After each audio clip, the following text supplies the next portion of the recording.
Hello guys, and welcome to the channel, and welcome to a new series as well. St Kilda's Strategy Episode 1 coming at you live. I know that I've started them stupidly late in the season. It's about midway through, but this is a series where I will be going through 3 Gold Coast players, or 3 opposition players, depending on the week, and sort of pointing at how we can beat them, their strengths, their weaknesses, etc, etc. Now, this series is not mine. It is from a guy called Blue Abroad, who does this for Carlton games and goes through their opponents' strengths and weaknesses and some matchups and stuff. So never ever am I going to take credit for this. This all goes to him.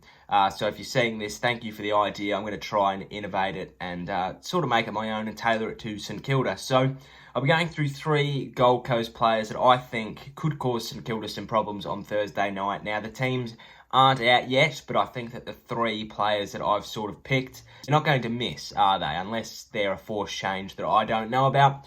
But yeah, we're going to get into it, and my 3 players sort of revolve around the Gold Coast midfield, and they are Touk Miller, Hugh Greenwood and Brandon Ellis. And I think that these are 3 very, very interesting players, 3 players that they change that side and they really lift the whole team when they're on. So without any further ado, we're going to get into our first player, which is Brandon Ellis. Coming from the Tigers after the 2019 Premiership season, dual Premiership player Brandon Ellis has made a home at the Gold Coast Suns, averaging just over 18 disposals per game, 12 kicks at 75% efficiency, if you don't mind. He's added another dimension to not only his game, but to the Gold Coast Suns. And so have all 3 of these players. Miller and Greenwood have done the same thing, and we'll get into Touk Miller specifically, but he's just so classy around the footy. He's so poised. He's just got a lot of pressure. He's a real pressure player, both with the ball and without the ball. You know that when he's got the ball going forward, he's going to deliver a really good kick down deep towards Ben King. But you know that if he's in the forward line, he's going to really pressure you, and he's going to make it really difficult for your defence to get it out. He's a very kick-heavy player, which I think works for us. I feel like if we're able to really pressure him on his kicks, he will make a mistake. He's a kick-first midfielder, which is always a good thing for the opposition. I think if you've got a handballing first midfielder like Jack Steele, he's always going to match up better than a Jade Gresham, who is definitely a kick-first midfielder. Same with Luke Dunstan as well. He is a kick-first midfielder, but he won't be playing. So what I've seen, especially with Gresh, is that if you put him under pressure, he does tend to fail his sort of efforts. You know, if you put him under real duress when he kicks, usually he rushes them a bit. Maybe the action or the drop isn't superb, but obviously Gresh has the pace. I think that it is very, very easy to pressure Brandon Ellis into a kick. He does take a while with the ball. He's a bit slow, but he's very poised. So I feel like the more pressure on him, the better. And I think that somebody like Billings, maybe even Hill, will be able to play that run with role in the midfield. And I think that I'd back any of our young defenders to go with him if he drifts up forward. You know, Patton did a fantastic job on Papley. Clark and Caulfield have just been fantastic. And I would assume that if Long gets in, he could probably go into him as well. So, yeah, that is my first player, Brandon Ellis. Ways to exploit is just pressure, pressure, pressure. And yeah, stop his run. You know, if he gets on a good run, he's just gonna run to the moon. Just got to make sure that you pressure him, much like any player really. But yeah, he's the 3rd player that I think that we need to stop if we're gonna have a successful day at Metricon. Number 2 is Touk Miller, and he is as loyal a player as I've ever seen in my life. 109 games for the Suns, and he has not even wanted to move at all, which I think is awesome, because everybody else with his sort of skill set at the Suns, or with his potential, has left.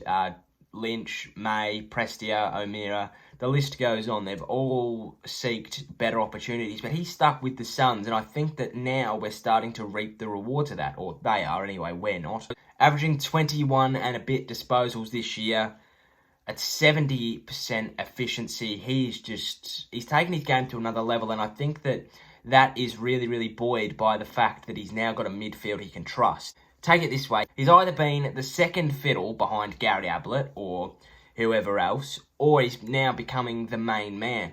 But not just the main man, he's sharing the load between the 3 of them. So he's starting to really become a dominant midfielder in that team, and I think it's about time, to be honest. I do really like when players like that succeed. He's a very well-rounded player. He's got very similar kick to handball ratios, as well as uncontested to contested possession sort of tallies as well. So I think that the way to sort of nullify him is to lock him down.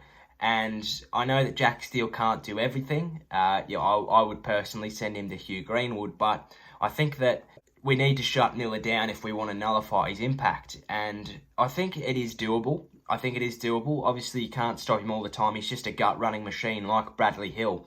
Maybe you put Brad Hill on him, but I think that those two potentially do cancel each other out. You've got them both going the opposite way. It'll be just about whose midfield can do better around him. And I think that if our midfield can start to get on top, Touk Miller will drop off. But if Gold Coast are winning, Touk Miller is above and beyond expectations and does really, really well. And my number one player to look out for, again, in this Gold Coast midfield is Hugh Greenwood. After coming from Adelaide, he's sort of just come from nowhere and just stamped himself as the best midfielder in that side. A bit like Brad Hill, potentially. Like, he's just added that star value to Gold Coast, which they've so badly needed. A bit down on his stats in comparison to Miller. He's only been averaging 17.1 disposals a game. Very much a kick-first midfielder, but I think what we can exploit, much like Brandon Ellis, is his disposal efficiency is only at 57%.